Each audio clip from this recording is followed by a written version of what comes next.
Hello and welcome to a brand new show of IRM, the show on which we debate, ideate and discuss that what needs to be done so that India can really come back on the growth track. The world is suffering with pandemic, GDP has got crushed, but there are some sectors which have really evolved and blossomed. There are some companies which have become stronger, but in generally, what can be done to rekindle demand and to generate optimism back, both at the consumer level and also at the corporate level. So to discuss all that and much more with me, it gives me great pleasure to bring on board N Venkatram, CEO of Deloitte India. Venkat, good morning. Thank you for joining us. Venkat, when we met and spoke last, the COVID pandemic was at its peak. The fear was at its peak. The mood was, in a sense, very shaky. In your assessment, now are things looking up? Has bad become better or bad still remains bad?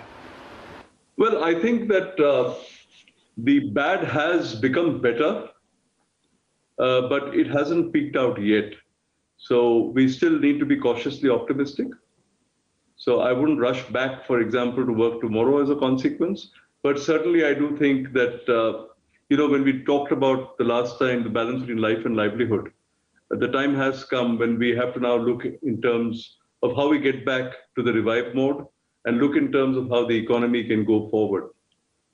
A lot of steps have been taken thus far, and I think reopening the economy is really the logical next step that we have to take very seriously, both as a government and as individuals and as businesses.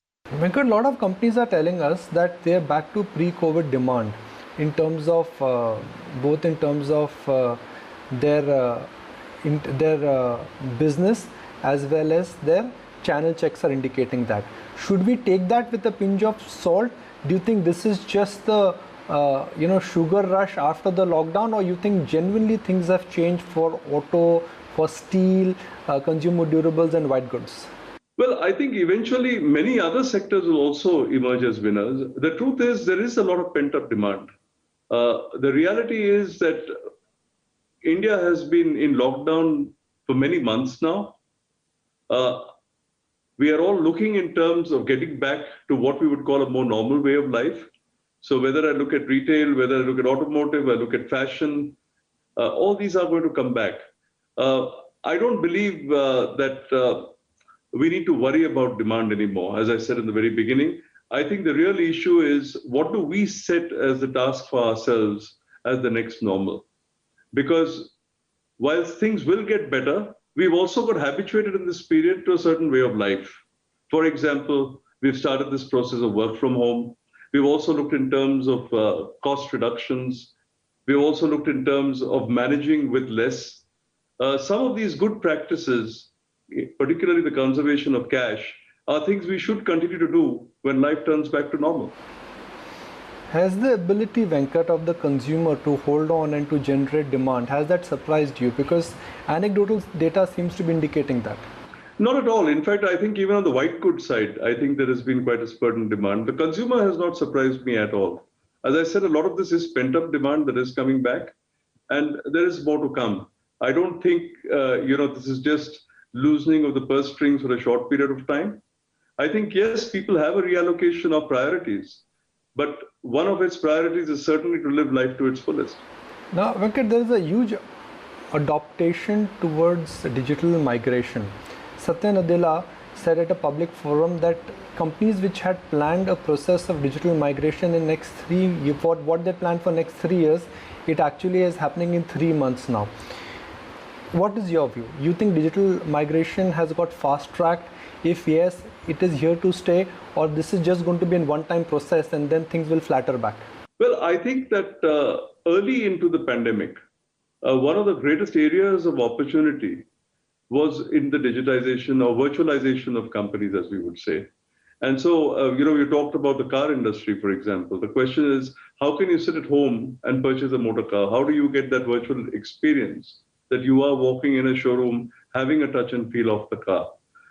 The second important thing was to understand behaviors. The amount of analytics that you would use, the amount of data that you would process has increased very vastly. You've also seen during this pandemic that there have been certain large M&A deals in this area as well.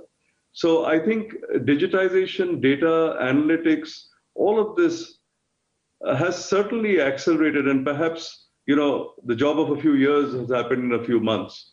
But this has to be sustainable. It's something that now is more affordable. We've also got to see how we sustain them as companies, whilst we are cautious because we are looking at the short term and saying, what's going to happen? How do I survive this quarter? We've also got to invest in some of these transformational changes, which we will require when the economy opens up completely. So I think that as a company, as a corporate, I would urge them to look not only short term, but to also look at the longer term. And certainly the virtualization, digitization journey is one of the longer term investments they have to make. That's the new India. That's the next normal. Where do you think the scars of the pandemic, in which sector, which part of the economy, are going to be hard, and the scars will be permanent? Well, we've already seen the scars, right? I mean, if you look at the hospitality industry, it will come back in some shape or form, but certainly they will bear the battle scars. Construction industry has also faced a lot of difficulty. I am happy with the sort of steps that are being taken, particularly on the realty side. But certainly, I think that the construction industry is one which will have to have a rethink of how they look at their own future. The retail industry, again, will bounce back, but will rethink the way in which they actually sell on brick and mortar. They will have to look more in terms of how they also sell on the internet, for example. So each industry is going to redefine itself and have an alternative mechanism to work, not because we're expecting another pandemic, but because we've all realized that there are new and improved and more efficient ways in which we can run businesses. You spoke about digitization, Venkat. So my question is that while digitization and adaptation is great, what this may actually do is that with the use of AI and digitization, a lot of processes would change, and that eventually could lead to a huge job loss also. Well, I think that that's a very narrow interpretation of how we would look at digitization. I think that when you look at even automating, it has to be intelligent automation. It's also a question of how it creates demand. Some of us who are old-timers would remember the strikes that were there in all the public sector banks in the 70s when they looked in terms of automating the systems, right? It didn't mean that it stymied the number of new people who were employed by the banks. So the reality is there are new types of jobs that will come up. And I certainly do think when you look at the future of jobs, a lot of the jobs will be shorter-term jobs, there'll be fixed-term jobs. And there, if I may just perhaps take the cue from that and congratulate the government on what they've done on the labor code. I think that is a very path-breaking reform that has taken place, recognizing fully that in a digital economy, you will have people who will have shorter job durations, and it gives you a lot more flexibility. So yes, things will change. You may not have employment as we knew it, to say that you join at the age of 22 and retire at the age of 60. But certainly there will be great opportunities for people who are willing to reskill themselves every few years in this new digital economy. But let us not think or fool ourselves that in India, it's only about digital, right? I mean, if you really look at it, Nikunj, we've got the agricultural sector, where there has again been a lot of reform. And I would still press to say that, more of us should look in terms of investing in, say, food processing and secondary processing in the agricultural sector. That's a great area in which I think India can make progress. On manufacturing, again, you touched upon auto, but there are so many other sectors, particularly the areas which are being opened up when we are aspiring to get on in a bigger way into the global supply chains, such as engineering goods, etc., where we will create employment. Finally, I would also say that we should not forget our services industry. And within services, I would call out IT and ITES. And I called it out because that was a sector which after Y2K got so much support from the government and actually grew to what it is today. Great generator of employment. And today, frankly, a factory in which a lot of the work across the world is being done. So they will continue to generate jobs. And I also do believe that they will be the engines of growth for other companies within India. But if you want true employment as I see it, beyond the digital economy, I would think, Nikunj, we have to look at the MSME sector. There is absolutely no doubt that that sector has taken the biggest beating in the crisis. And even before that, people used to sometimes jokingly say that it is still a nation of small, that we don't have enough medium-sized enterprise. So Venkat, let's talk about the two reforms which the government currently has just introduced. One is Agri and second is Labour. What are your thoughts on both? Well, I did touch upon both. Agri, I mean, it's not really my area of expertise.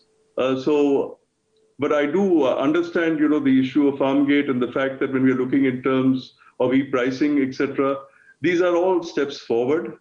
But the one which I really am excited about is food processing, the question of setting up mega parks and a little flexibility in terms of what you call a mega park as to where you can invite some of the largest producers in the world to come in. Look at India as a country. I mean, I think the only hurdle that we have to using food, which is food processed, is that it's processed food.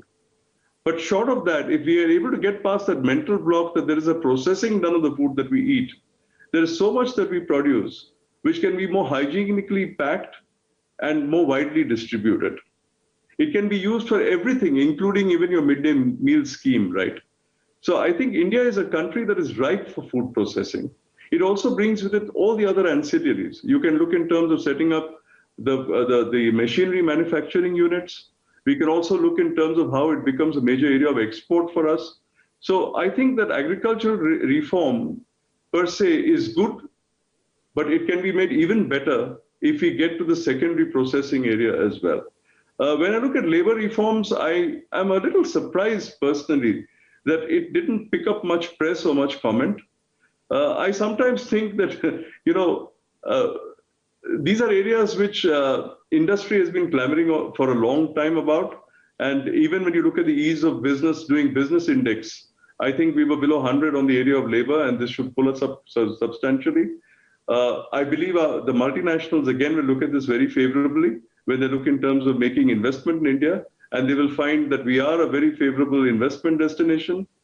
So yes, I think it's good. A lot of this actually then finally dovetails into the ease of doing business, where I think we are about 68 out of, I forget, I think it's over 130 odd countries.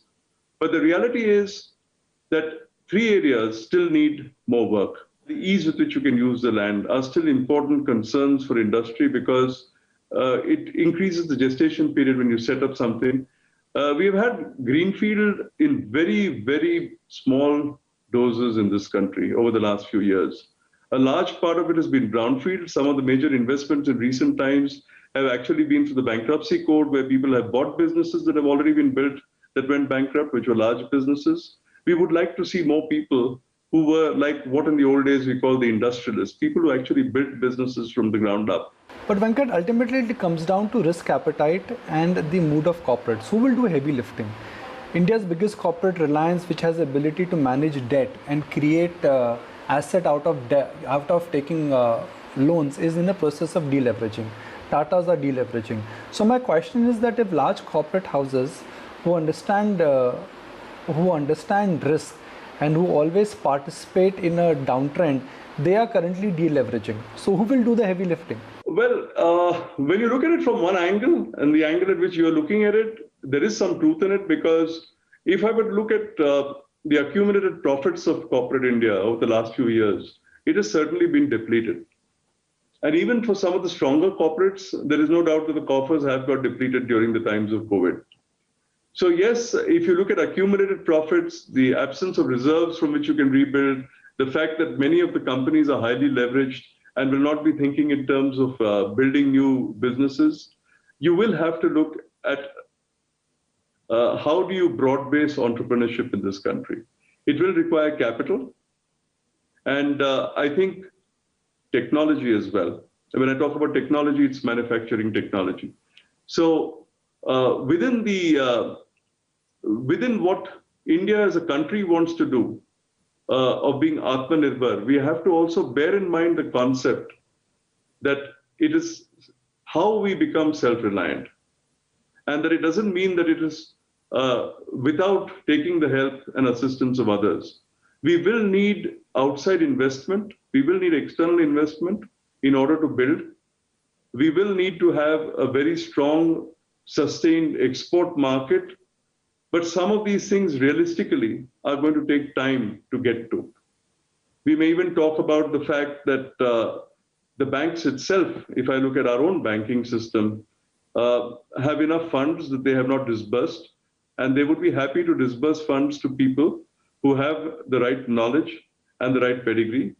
Perhaps what we need to see is that the levels of governance in this country improve so that we can nurture a new set of entrepreneurs as well, who are looking at taking funds from the bank, not really as part of equity, but with a genuine intent to return the debt. I think this country has suffered long for the huge amount of non-performing assets that are on the books of our banks. And there is going to be one big cleanup that will happen now. And we should not perpetuate this in our enthusiasm to build new business. But I think there is sufficient entrepreneurship in India. We probably need some outside funding because especially when I look at infrastructure build, regardless of the fact that the government is putting in and has committed a lot of money into infrastructure, you will need to look in terms of how some other foreign capital also comes in. It's probably also good for our markets, it's good for our exchange rate and everything else. But most realistically, this is a journey on which we can't walk alone. The time is right, with all the geopolitical environment that's going on, coupled with the fact that we are genuinely coming across the country that now wants to privatize and give the private sector primacy over the public sector. The fact that we are opening up parts of our economy, we're opening up areas like defense, etc., which in the past we would never have allowed external investment. We should now therefore look in terms of how we can capitalize on this, coupled with consistent, repeated efforts to reduce the time it takes to set up business and look for funding. But you can't do this on our own. I think the reality is that India will have to take assistance of its friends overseas as well. Let's talk about manufacturing, Venkat. Electronics manufacturing in India, moving off pharma supply chain on the API front, focus back on essential categories like auto and ancillary, even footwear, furniture. Do you think this is India's moment in India's renaissance moment in manufacturing? Because the challenge for the manufacturing sector were three: land, labor, and cost of capital. And at least the labor and the cost of capital seems to be getting addressed. Yeah, as I said, land, I think the government says it is getting more available, but when you look at the sort of industries you have described, it's more in terms of how we create the successful clusters. It's not that India hasn't done it in the past. We've done it for hosiery, for example, very successfully. I think we have to create these clusters. We have to also create these land corridors. And this is where I say the medium-sized enterprises can also play a larger role. So we should, yes, look more in terms of doing that. I think India is ripe for that. Perhaps one area in the ease of doing business I didn't mention earlier, which will become important, is logistics. I do believe that we have made great strides in logistics, but there's a report on logistics which talked about the fact that we ranked about 44 in the world on logistics against China's 23 or 24. So I'm presuming there's a lot of scope for growth on that. So yes, if we get logistics right, and if we are able to create an environment, a cluster in which like-minded companies in similar industries are able to prosper and thrive, that is the right way to go about it. And I'm pretty sure that the funding and financing will also be made available. Venkat, what is your view on the big tech war which is happening? India has banned Chinese apps. There is definitely a backlash in America also against the data. The government of India clearly is now talking about data protection and data enhancement for local users rather than data being shared by global users. Is the tech war real? Is it here to stay? What implications this could have on India in terms of future investment? Well, there are two parts to the tech war, right? I mean, one is in terms of technology per se, and whether you will have technology standards that are defined by the West vis-a-vis the technology standards that are defined by China. I think that in itself is a long conversation, and I think a large opportunity for India, because I'm sure that India will be sitting on the right side of that one. When I look at the other things which are going on in terms of, blocking on the internet, or when I look in terms of data per se, I believe that as one of the most populous countries in the world, we are actually sitting on a gold mine. And we need to rethink. I mean, we think about it a lot, but we need to again keep thinking about how we can use this for the public good. There surely has to be a method by which, if others are mining that data, for example, to look at how they can do a betterment of health or curtailment of disease, how can that information, which somebody has probably bought for and used, also the findings be shared on some basis with the governments themselves? Because I don't think it's right to restrict use of data or to set such tight data privacy laws that we're all nervous about what we look at or even to turn the page. But we should see how the harnessing of that data is used for a larger public good. And I think that's where we need to spend a little more time, because otherwise all that's going to happen is we're going to get exploited again. A lot of the data that comes out of countries like India will be used by other countries to their benefit, and we will not really see the true benefit of the results that it yields. So Venkat, at Deloitte, where are you telling companies where should they start investing? Because investing capital or investment is about positioning your capital in cash or to capitalize from future returns or future trends in the industry or on the consumer side. Where should one be investing? Well, I think, as I was mentioning earlier, the issue is that when this started, we all looked short term. We all said, quarter se quarter tak, how do you get past this quarter to the next quarter? How do you preserve your cash flows? What is the cadence that you follow with your employees? How you tell them the jobs are still safe, etc., etc. That also meant in terms of how you pay them, how you reward them, how you incentivize them. I think when we get to revive and thrive, the first thing that we've got to look at is our workforce itself. Because sometimes in all this, we have ignored the aspect of mental wellness as well. Working from home is not easy, and it can play strange tricks at times. So I think if any of us thinking that when things get back to normal, that all our employees are only going to stay with us, we probably are in for a rude shock. So I think, even before I look in terms of investment in plant and machinery, I would say the first investment I would make is in human capital. Look at the human capital and see whether you've done the right things to retain your employees and how you reward them for the sacrifices that even they have made during this period of crisis. Thereafter, you have to look in terms of how you build a more virtual organization. A virtual organization, I hasten to add, does not necessarily mean the jobs go away. I would also say that digitization does not mean that you merely replicate something that was done manually in another shape or form. There's a lot more intelligent thinking that would go into what you transform the business into. So there will be investments in technology, there will be investments in people, and there will be investments in your plant and machinery. But the big challenge that I have is, who is going to invest in new areas? Who is going to invest in food processing? Who is going to say that, look, I want to serve this domestic market to a quality by which I become a global supplier in the global supply chain? I think those are fewer people who will do, and these are the companies which will go to the banks and say, please open the doors for us and fund us. Well, Venkat, really appreciate your time. Thank you so very much for joining us with your thoughts, and thank you for your inputs. That's it on this edition of India Revival Mission. Thank you for tuning in, and thank you for watching the Times Network.